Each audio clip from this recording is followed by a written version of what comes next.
vous êtes fait pour délivrer. Dites-le avec moi. Bon et fort, fait pour délivrer. Encore une fois, très fort, fait pour délivrer.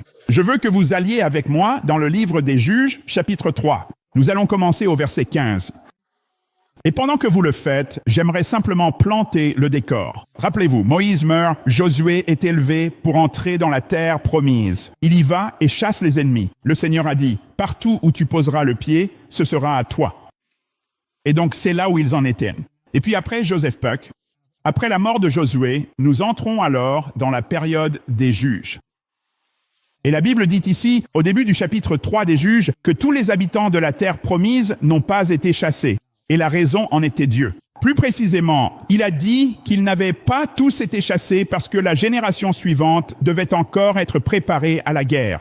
Et c'est l'un des dangers, je dirais, même pour les chrétiens matures, pour l'Église, une fois qu'elle est établie depuis un certain temps. C'est que quelqu'un d'autre a construit l'Église en temps de guerre et en temps de paix. Nous arrivons et nous profitons des bénéfices de la guerre d'une génération précédente, du travail de pionnier d'une génération précédente, des prières persévérantes d'une génération précédente pour nos enfants. Voyez-vous, certains d'entre nous, comme moi, j'ai grandi dans l'Église, mais il y a 4 générations. Mes arrière-grands-parents se sont battus pour la foi au sein de leur famille. Et ils ont dû traverser des épreuves et abandonner certaines choses. Et vous savez, nous devons tous faire cela pour nous-mêmes.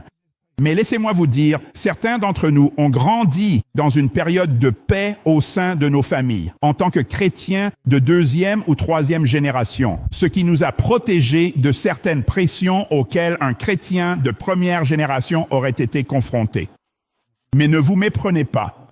Chacun doit connaître Jésus personnellement, car vous ne serez pas sauvés par la foi de votre mère ou de votre père. Vous devez le faire par vous-même. Mais laissez-moi vous dire, si vous élevez vos enfants dans la voie qu'ils doivent suivre, alors, une fois adultes, ils ne s'en détourneront pas. Et il y a certaines choses dont vous n'aurez pas besoin d'être délivrés parce que votre éducation ou la situation de votre famille vous a protégé de certains défis que la première génération a dû affronter. Est-ce que cela parle à quelqu'un aujourd'hui? D'accord? Alors Dieu envoie Israël dans la terre promise, et il n'enlève pas tous les ennemis qui s'y trouvent. Et c'était pour que la 2e génération, la 3e génération, la 4e génération qu'elle soit encore prête pour la guerre. Elle devrait livrer bataille. Et je veux juste dire ceci à tout le monde. Ne restez pas les bras croisés. Ne soyez pas à l'aise dans Sion. Tuez le péché ou le péché vous tuera. Peu importe combien de fois vous allez à l'église. Écoutez, il y a un diable. Il cherche qui il pourra dévorer. Il cherche partout quelqu'un qu'il peut attaquer. Et laissez-moi vous dire, si vous êtes appelé, est-ce qu'il y a quelqu'un ici qui est appelé par Dieu? Vous avez été choisi par Dieu. Vous aimez Jésus, n'est-ce pas? Si vous êtes appelé par Dieu et que vous servez Dieu, l'ennemi veut vous éliminer. Le problème, c'est que Dieu a laissé ses peuples dans la terre promise, ces autres nations qui servaient Baal, Asherah, Moloch et d'autres dieux. Et au lieu de lutter pour la foi, la Bible dit qu'ils se sont mariés avec des personnes d'autres croyances. Maintenant, si vous lisez ceci et que vous lisez la Bible, vous le voyez. Il n'y a aucune interdiction concernant, vous savez, le mariage entre ethnies ou entre langues d'une nation à une autre. Voici l'interdiction que Dieu donne. Il a dit, ne vous mariez pas avec ces familles qui servent d'autres dieux. En fait, ce que l'on voit, même avant Jésus dans l'Ancien Testament, c'est que le peuple de Dieu accueillait même d'autres nations pour faire partie du peuple de Dieu, à condition qu'ils servent le Dieu d'Abraham, d'Isaac et de Jacob. Donc, l'essentiel n'est pas d'épouser quelqu'un qui a le bon revenu, la bonne intonation, le bon accent ou qui vient du bon quartier. Ce que vous souhaitez pour votre famille, c'est qu'elle épouse des personnes qui aiment Jésus et ne servent pas d'autres dieux. C'est cela l'objectif. C'était le problème ici, que nous voyons au début de Juges 3. Ce que nous voyons au début ici, c'est qu'ils se sont mariés avec d'autres peuples. Et à cause de cela, parce qu'ils se sont mariés avec des personnes qui servaient d'autres dieux et qui étaient déjà dans la terre promise, la Bible dit que eux aussi, le peuple de Dieu, ont commencé à servir et adorer Baal. Et Asherah, c'est pourquoi nous avons vu avec Gédéon que même son propre père avait un poteau d'Asherah et un autel pour Baal. Et donc, c'est une situation très difficile. Maintenant, au début de Juge 3, nous voyons que lorsqu'ils font cela, une correction survient dans leur vie parce qu'ils ont fait ce choix. Et alors Dieu a suscité un juge du nom d'Othniel. Et je ne vais pas prêcher à son sujet, j'arrive à Éhud. Mais Othniel le ressuscita. Othniel était le neveu de Caleb. Alors Josué et Caleb entrent et observent la situation. Dieu le ressuscite. Et je pense que le Seigneur fait cela. Souvent, il suscite quelqu'un qui lui a été fidèle parce que c'est un héritage. Et laissez-moi simplement dire, louez Dieu pour l'héritage et la transmission. Que vous le donniez ou que vous le receviez, peu importe comment vous êtes entrés en relation avec Jésus, continuez à le transmettre. Partagez-le avec vos amis. N'ayez pas peur de parler de Jésus. En fait, nous devons le faire encore plus. La culture nous a dit que la religion, la foi ou le christianisme sont des affaires privées. Ce n'est pas le cas. Vous savez quoi? Nous avons beaucoup de problèmes. Parce que pendant que le monde entier sortait du placard, l'Église de Jésus-Christ est restée enfermée et nous n'avons pas parlé de Jésus. Mais Jésus est la réponse pour le monde aujourd'hui. Pouvez-vous imaginer s'il existait une personne qui avait un remède contre tous les cancers et qu'elle disait « Eh bien, c'est quelque chose de personnel, de privé » et qu'elle ne le partageait pas avec les médecins. Elle ne le partagerait pas avec les hôpitaux. Ce serait terrible. Ne les regardez pas. Regardez-vous. Regardez-moi. Combien de fois avons-nous eu la réponse au péché? Nous avions un sauveur en Jésus-Christ, mais nous avons gardé Jésus dans une petite boîte. Nous l'avons gardé dans notre poche. Nous l'avons gardé sur un petit collier, caché sous notre chemise. Nous ne prions pas devant les gens. Nous n'avons pas partagé la foi avec les gens. Nous ne nous sommes pas levés quand il était temps de le faire parce que nous ne voulions pas nous mettre en avant. Jésus s'est donné à nous pour que nous puissions avoir la vie. Comment pourrions-nous cacher la bonne nouvelle aux gens qui nous entourent? Et Israël s'est retrouvé à rester silencieux, à diminuer Dieu, à élever d'autres dieux. Et alors, ils se sont retrouvés en difficulté. Alors Othniel se leva. Et lorsque Othniel, le neveu de Caleb, se leva, alors Israël eut la paix pendant 40 ans. Puis Othniel mourut. Et alors le peuple oublia. Il y a ce champion de la foi, comme lorsqu'un Billy Graham disparaît. John MacArthur est récemment décédé. Il y a certains géants qui existent, et vous les voyez. Vous vous dites, je ne suis pas d'accord avec tout. Nous parlons de champions pour Jésus-Christ. Et vous savez quoi? Vous regardez cela et vous pensez, oh, je ne peux pas être comme ça. Vous pouvez l'être pour votre famille. Vous pouvez l'être pour votre Église. Vous pouvez l'être pour vos enfants. Vous pouvez l'être pour vos collègues de travail. Vous pouvez être un champion et votre simple présence à l'école changera l'année scolaire. Votre simple présence à la table du dîner changera votre famille. Votre présence même dans l'Église. Quelqu'un dit, « Pasteur, quand est-ce que le réveil va apparaître ?» Voici ma question. Quand vas-tu venir? Quand vas-tu élever la voix? Quand vas-tu lever tes mains vers le Seigneur? C'est la différence. C'est ce qui a fait la différence avec Othniel. Alors il passe. Et puis la même chose se produit à nouveau lorsqu'un peuple se détourne du Seigneur. Et nous voyons cela se poursuivre. Et Israël est sous une forte pression à cause de leur propre décision de ne pas honorer le Seigneur. Et puis nous voyons ici, non seulement dans la vie d'Éhud, qui est le juge dont je parle, il a été conçu pour délivrer. Nous voyons cela aussi pour nous. Et donc aujourd'hui, alors que je vous parle d'Éhud, je veux que vous sachiez que vous êtes fait pour délivrer. Rendez cela personnel. Dites-le avec moi. Je suis conçu pour livrer. Juge 3, verset 15. Mais lorsque le peuple d'Israël cria à l'Éternel, l'Éternel lui suscita de nouveau un sauveur pour les sauver. Son nom était Éhud, fils de Guéra, un homme gaucher. Faites attention à cela. Un homme gaucher de la tribu de Benjamin. Les Israélites envoyèrent Éhud pour remettre leur tribu au roi Égon de Moab. Alors Éhud fabriqua une dague à double tranchant d'environ 30 cm de long, et il l'attacha à sa cuisse droite. Souvenez-vous, main gauche, cuisse droite. La gardant cachée sous ses vêtements, il apporta l'argent du tribut à Égon, au roi Égon, qui était un roi étranger occupant Israël, leur extorquant des impôts, et il était très gros. Or Israël était très maigre, et Égon était très gros. Ce roi étranger qui occupait la place du peuple de Dieu, il était riche, il était béni, et ceux qui auraient dû hériter et détenir la promesse étaient affamés. Ils étaient fatigués, ils étaient faibles. Alors il apporte le tribut à un roi gros. C'est simplement ce que dit la Bible, d'accord? Maintenant, dans certains pays, on est estimé si on a un peu de rondeur. Alors je dis simplement, béni soit le Seigneur pour ça quand je suis là-bas. Mon père disait qu'on pouvait dire qu'un homme était au niveau quand sa bulle était au milieu. Je pensais que c'était plutôt bien aussi. Alors il rend donc hommage au gros roi. Verset 18, après avoir payé le tribut, Éhud retourna chez lui avec ceux qui avaient aidé à le porter. Il y a donc beaucoup de gens qui veulent récupérer tout l'argent qui a été extrait d'Israël. Mais quand Éhud arriva près des idoles de pierre, près de Gilgal, il fit demi-tour. Il alla voir Églon, le roi gros, et lui dit, « J'ai un message secret pour toi. » Et c'est ce que certains d'entre vous doivent murmurer à l'ennemi dans votre vie. J'ai un message que je dois te chuchoter à l'oreille. Je dois te dire quelque chose. J'ai un message pour toi. Alors le roi ordonna à ses serviteurs de se taire. Et il les fit tous sortir de la pièce.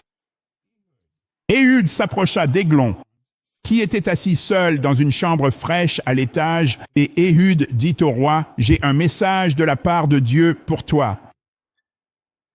Voici ce que je veux que tu fasses aujourd'hui. » Même en étant assis là, en ce moment, tu penses à l'ennemi qui t'a attaqué, à ses anciens dieux, aux défis auxquels tu fais face, aux addictions que tu combats, aux traumatismes que tu traverses, aux attaques que tu subis.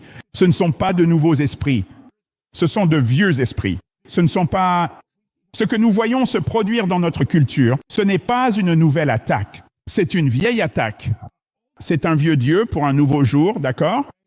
Donc, tu sais, tous ces groupes d'activistes et toutes ces idéologies ont été imposées à nos familles et à nos enfants, à notre lieu de travail, dans nos églises. Ce n'était pas de nouvelles stratégies. Ce sont de vieux démons. Et quoi que tu affrontes aujourd'hui, quelle que soit l'oppression que tu subis aujourd'hui, quelle que soit l'attaque de l'ennemi aujourd'hui, voici ce que je veux que tu fasses. Je veux que tu arrêtes de reculer. Je veux que tu arrêtes de dire, tu sais, je vais juste rester silencieux. C'est comme la banane qui dépasse de la grappe, c'est elle qui se fait éplucher. Ne te dis pas, tu sais, si je me montre trop, alors je vais me faire taper dessus. Non, je veux que tu ailles droit vers cet ennemi et que tu dises, j'ai un message de Dieu pour toi. Et là, tu sais, c'est ma famille. C'est ma famille, donnée par Dieu. Et pour moi et ma maison, nous servirons l'Éternel. D'accord ? Nous n'allons pas laisser l'ennemi faire la loi dans nos quartiers, dans nos familles, dans nos églises, dans nos communautés. Écoute, Dieu a suscité, pasteur, je ne sais pas si c'est censé être moi. Je ne pense pas qu'Othniel savait que c'était censé être lui. Je ne sais pas si Éhud pensait que c'était censé être lui. Le juge suivant était Shamgar. Je sais pertinemment que Shamgar ne pensait pas que c'était censé être lui, parce que tout ce qu'il avait, c'était un aiguillon à bœuf. Tu n'as peut-être rien, mais si tu vois quelque chose, tu devrais le dire, non? Si l'ennemi te confronte, tu dois riposter. Tu n'as pas la force en toi-même, mais tu as Jésus en toi. Et le même Saint-Esprit qui a ressuscité Jésus d'entre les morts agit en toi. Tu as la victoire. Tu n'es pas une victime. Tu as la victoire. Tu peux te sentir faible, mais tu es puissant en Dieu. Tu peux dire, ma famille n'a jamais réussi à faire cela. Mais tu n'es pas défini par ta famille. Tu n'es pas défini par ton passé. Tu es défini, rempli, habilité, fortifié par le Saint-Esprit de Dieu.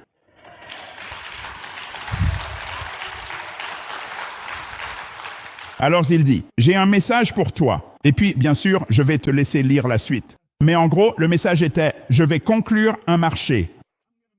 Je vais te faire une offre que tu ne pourras pas refuser. Il a dit, je vais t'emmener faire une longue promenade sur une courte jetée. Et tu vas aller nager avec des bottes en ciment. N'est-ce pas? Je veux dire, je vais régler cette situation. Il disait, il se fichait qu'Églon ait opprimé Israël.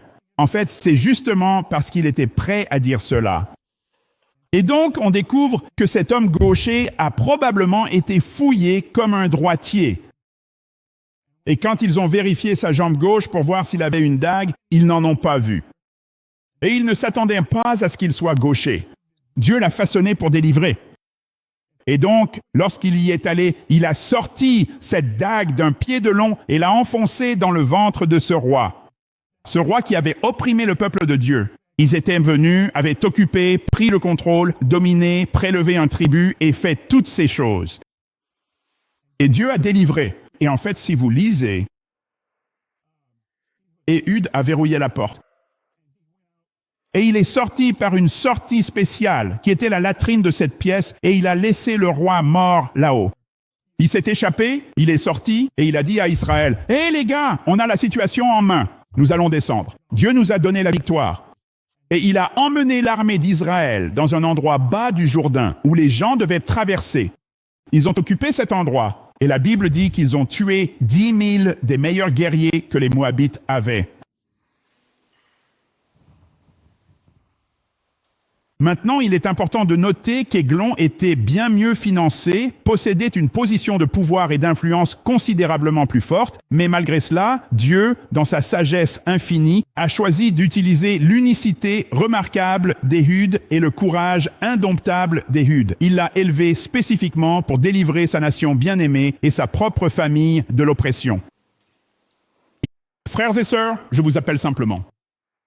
N'attendez pas le moment parfait. C'est maintenant le moment de reprendre votre vie en main, de reprendre votre famille, votre liberté, votre église, votre ville, votre communauté, notre État, notre nation, le monde. C'est maintenant le moment de partager Jésus avec les gens. Aujourd'hui est le jour du salut. Encore une fois, bénissons Dieu aujourd'hui.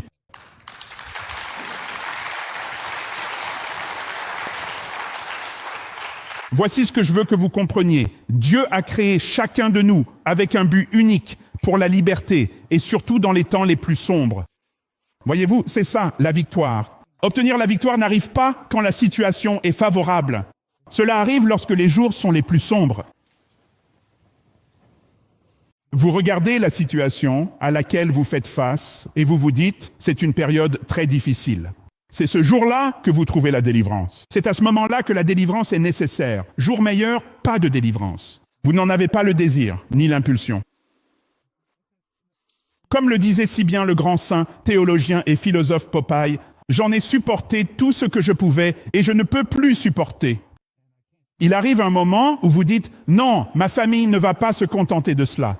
Je ne vais pas continuer à vivre comme ça. Je ne vais pas continuer à penser comme ça. Je ne vais pas continuer à agir comme ça.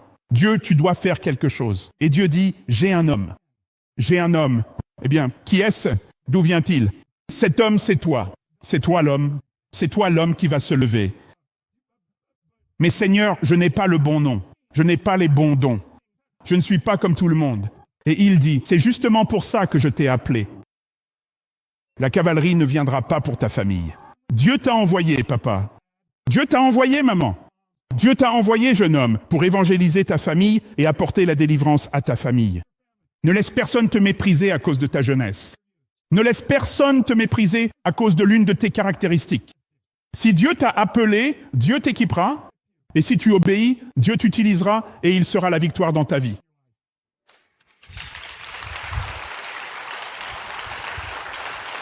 Nous nous retrouvons donc sous l'oppression des Moabites, et cela a affecté Israël à tous les niveaux. Et c'est ainsi que cela se passera pour nous. Je veux que tu comprennes ceci. Le péché et l'idolâtrie t'affecteront. À tous les niveaux, dans ta paix, ta santé, tes finances, la façon dont tu traites tes amis, la manière dont tu te sens proche de Dieu et la façon dont tu te sens proche des autres. Cette oppression des Moabites les a affectés à tous les niveaux.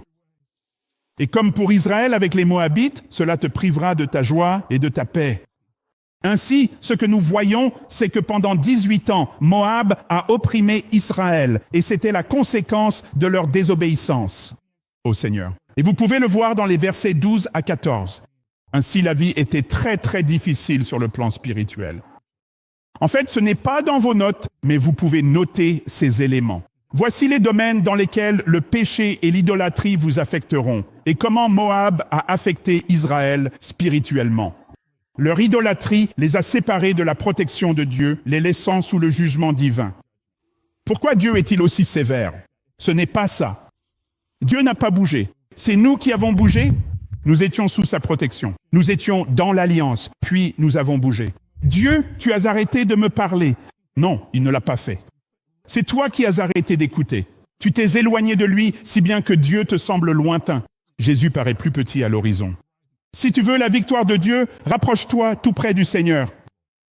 Donc, cela les a affectés spirituellement. Militairement, les Moabites, et ce n'étaient pas seulement les Moabites, ils se sont alliés avec les Ammonites et les Amalécites. Et ils ont conquis des territoires clés comme la ville des palmiers.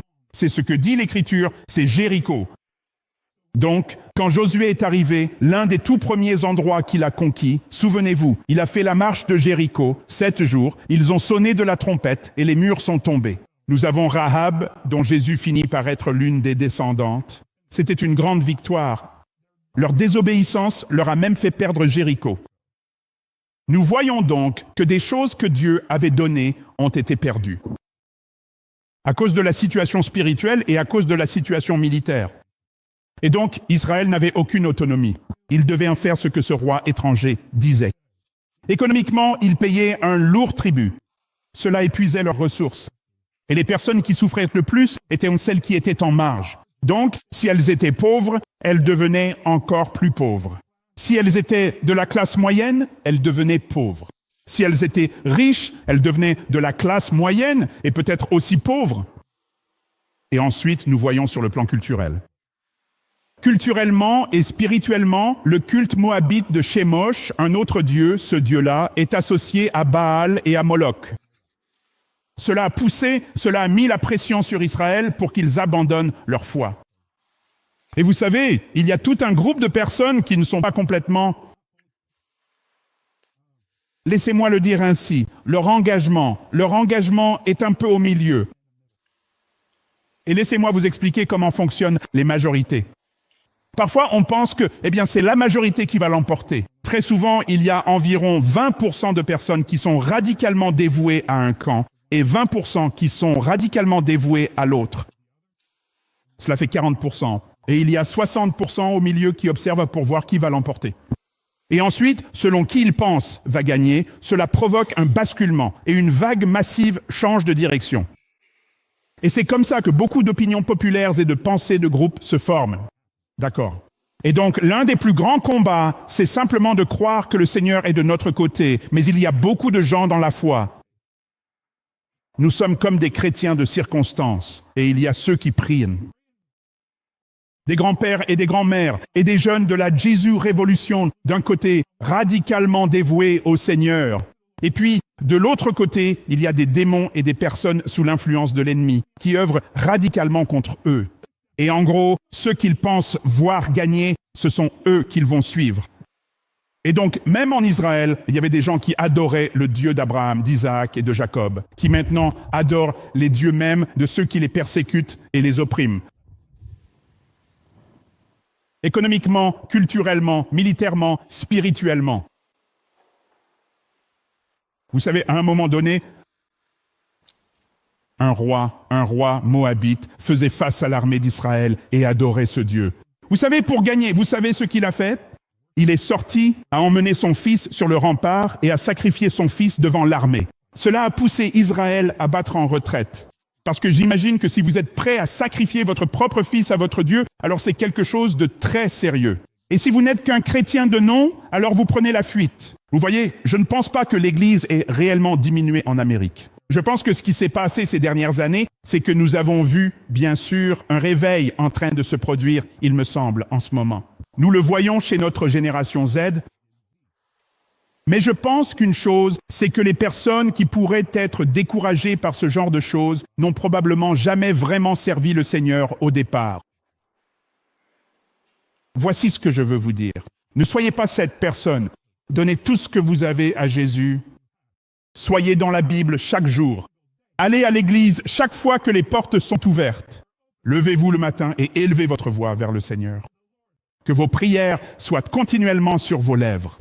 Parlez au Seigneur, cherchez le Seigneur, annoncez son évangile, partagez son évangile et allez avec lui de tout votre être, avec tout ce que vous avez. Maintenant, votre oppression n'a pas été causée par les Moabites. Votre oppression a été causée par votre péché. Et ce dans quoi vous vous trouvez est un creuset qui soit vous détruira, soit vous rapprochera de Jésus. Cela vous affinera dans votre relation avec le Seigneur. Deuxièmement, vous êtes spécifiquement conçu avec un but unique. C'était le cas pour ce juge. Pourquoi était-il gaucher ? C'est un point important de notre discussion dans mon petit groupe il y a seulement quelques semaines. Pourquoi était-il gaucher? Certains diraient que c'était à cause d'une blessure. Peut-être s'est-il blessé à la main droite. J'ai déjà vu cela auparavant. J'ai vu quelqu'un devoir apprendre à être gaucher ou à être droitier après une blessure. Eh bien, l'autre chose, c'est qu'il était aussi benjamite, et les benjamites étaient connus pour être gauchers, et ils étaient armés de fronde, comme David l'était. Et donc, cela pouvait être perçu comme une force, peut-être parce que les gens ne s'y attendaient pas. Vous savez, si vous jouez au basket, vous supposez que les gens sont droitiers jusqu'à ce qu'ils vous prennent à contre-pied. Et puis, ils vous cassent les chevilles, et vous vous retrouvez sur une vidéo Instagram. Et c'était le cas ici. Les benjamites faisaient cela. Ça pouvait être quelque chose comme ça, où il pouvait avoir une longueur d'avance dans sa réflexion. Il a dit, vous savez, il savait cela. J'ai été droitier toute ma vie, mais je vais m'entraîner à devenir gaucher pour avoir cet avantage. Et vous savez, c'est peut-être pareil pour vous. Vous pouvez dire, je ne suis pas comme tout le monde. Je ne pense pas comme tout le monde. Je ne parle pas comme tout le monde. Dieu, pourquoi suis-je différent? Eh bien, c'est peut-être parce que Dieu utilise votre singularité pour la gloire de Dieu. Vous savez, j'avais du mal avec ma façon de prêcher. Au cours de mes premières années de prédication, j'essayais simplement de prêcher comme quelqu'un d'autre. Je prêchais jusqu'à ce qu'un jour je me dise, vous savez quoi? C'est comme ça. Dieu m'a fait comme ça. Et tu sais, Dieu, si tu m'as fait comme ça, pourquoi passerais-je ma vie à essayer de faire aimer aux gens quelqu'un que je ne suis pas? Ce n'est même pas qui je suis. À un moment donné, il faut juste se dire, eh bien, c'est comme ça. J'ai l'apparence que j'ai la voix que j'ai. Et je vais arrêter d'être complexé à ce sujet. Je vais marcher dans mon unicité. Dieu a choisi que je sois comme ça. Je vais être utilisé pour sa gloire.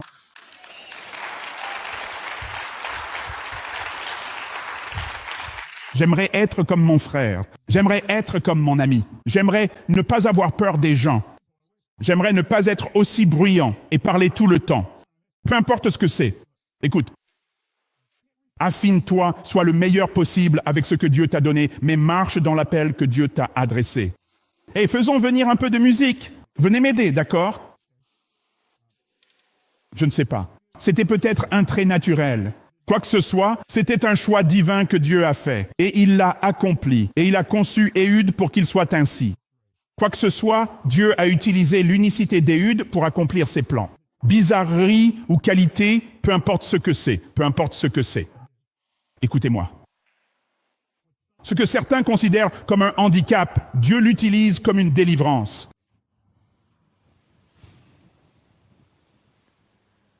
Qui es-tu pour remettre en question Dieu? Le Créateur n'est pas soumis à la création. Si Dieu l'a dit, c'est ainsi, que cela te plaise ou non. Si Dieu t'a créé, c'est ainsi, que cela te plaise ou non. Marche simplement dans ce que Dieu t'a créé pour être du mieux que tu peux pour la gloire de Dieu. Et mon sentiment est que le Seigneur Tout-Puissant utilisera cela pour la délivrance complète de ton peuple, de ta propre vie. Ceci est tiré de 2 Corinthiens, chapitre 12, verset 9. La Bible dit, chaque fois, il disait, « Ma grâce est tout ce dont tu as besoin. Mon pouvoir fonctionne mieux dans la faiblesse. Je suis donc heureux de pouvoir me vanter de ma faiblesse afin que la puissance du Christ puisse agir en moi. C'est pourquoi je me réjouis dans mes faiblesses, dans les outrages, dans les souffrances, dans les persécutions et dans les tribulations que je souffre pour Christ. Car quand je suis faible, je suis fort. » Apprends simplement à être à l'aise avec ta propre voix, à l'aise dans ton appel. Pourquoi voudrais-tu passer toute ta vie à essayer d'être quelqu'un que tu n'es pas, juste pour obtenir l'approbation de quelqu'un qui ne se soucie absolument pas de toi? Alors que celui qui se soucie de toi, qui t'a donné des dons, qui t'a créé et façonné, te dit « Oh, si seulement tu reconnaissais qui tu es, tu t'élèverais en moi, tu serais fortifié en moi. » Tu es un instrument de délivrance. Tu sais, je dirais simplement ceci, passe du statut de victime à celui de vainqueur. Quand tu arrives à détourner ton regard de tes insécurités, quand tu arrives à ne plus te concentrer sur tes insuffisances, quand tu arrives à ne plus voir seulement tes incapacités, et que tu portes ton regard sur la puissance de Dieu, le dessein de Dieu, le plan de Dieu, l'appel de Dieu, alors il n'y a rien que Dieu ne puisse accomplir à travers toi. Parfois, certains de nos jeunes leaders me disent « Eh bien, pasteur, je n'ai tout simplement pas envie de dire quoi que ce soit, que je ne suis pas censé dire quand tu me mets sur scène ou quand tu me places à cet endroit. » Je leur dis « Écoute, si je t'ai placé là, je veux que tu parles les oracles même de Dieu avec l'assurance que Dieu donne. D'accord ? Deviens excellent dans ce que tu fais. Si Dieu t'a placé dans ce groupe d'amis, ne te fonds pas dans la masse, prends autorité, parle, tiens-toi debout dans ta famille, parce que tu es une voie de délivrance. Tu es un instrument de délivrance que Dieu veut utiliser. Je veux que tu te lèves avec moi. Tu vois, c'est une chose de savoir, je sais que Dieu a un plan pour moi. C'en est une autre de marcher hardiment dans ce plan, de marcher hardiment dans ce plan. Et tu dois le faire. Il faut être audacieux à ce sujet. Il faut aller jusqu'au bout. Écoutez. Certaines des plus grandes souffrances que vous avez connues dans votre vie sont survenues en obéissant au Seigneur avec insécurité. Et il y a certaines choses que vous faites dans la vie, il faut le faire jusqu'au bout ou ne pas le faire du tout. Je veux dire, combien de douleurs avez-vous ressenti en essayant de vous tenir entre deux mondes ? Vous savez, un homme à l'esprit partagé est instable dans toutes ses voies. Quand tu poursuis Jésus, donne-lui tout ce que tu as. Sois audacieux dans ta foi. Ésaïe chapitre 64, verset 8. Et pourtant, ô Seigneur, tu es notre Père. Nous sommes l'argile, tu es le potier. Nous sommes tous formés par ta main. Dieu, je te fais confiance. Je te fais confiance. Je te fais confiance. Je me sens nerveux. Seigneur, je te fais confiance. Dis-le simplement avec moi. Seigneur, je te fais confiance. Je n'ai jamais vécu cela. Je ne sais. Je fais confiance au Seigneur. Fais-tu confiance au Seigneur? Fais-tu confiance à Dieu et à ce qu'il fait dans ta vie en ce moment? Père, au nom de Jésus, je prie pour que tu poses ta main sur ton peuple, que tu les fortifies, que tu les relèves avec audace. Père, ils sont peut-être accablés par la situation, mais relève-les dans la victoire. Père, mais ils sont peut-être pressés de toutes parts, mais je prie pour qu'ils voient que tu es l'auteur et le consommateur de leur foi. Aide-les à marcher avec confiance en toi, dans ta force, dans ta puissance. Au nom de Jésus, Amen. Amen. Bénissons Dieu aujourd'hui. Amen.